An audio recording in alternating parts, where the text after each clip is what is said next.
مزمور 86. تی محبت میره عظیمی سه. داوود دعا: ای خداوند مرا گوش بدن و می دعای اجابت بکن، چون که ستم بیده به اون محتاجیسم. می جان حفظ بکن، چون که خدا ترسیسم و تو می خدایی. تی خادمه که فقط تر توکل کنی نجات بدن. ای خداوند مرا لطف بکن، چون که تمام روز تر دخنم.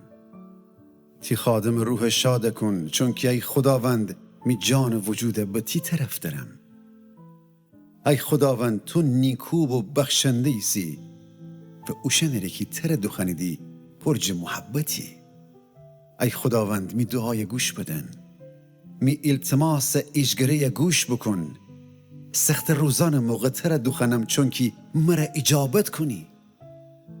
خداوند هیچ خدایی تی منست نیه، به هیچ کاریم تی کارن نمنی.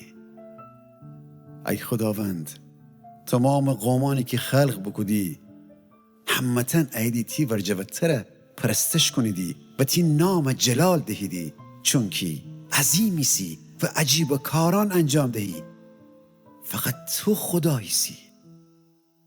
ای خداوند تی را روشم را یاد بدن، که راستی میان قدم بوسنم. می دیل ایتا چکن تا تی نام جا بترسم.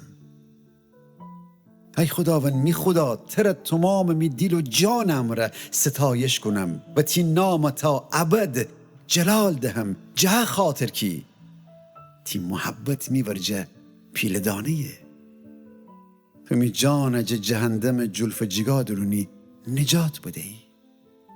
مغرور آدمان می زد ویرشتیدی و ایت دج ظالمان و ستمگرانم قصد ریدی مرا بکشید و ای خدا ترایم به حساب نوریدی. اما تو ای خداوند خدای بخشنده و مهربانی سی.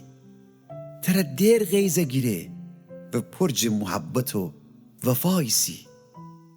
تی روی می طرف وگردن و مرا لطف بکن. تی قوت به تی خادم فدن و من کی تی کنیز زیسم نجات بدن.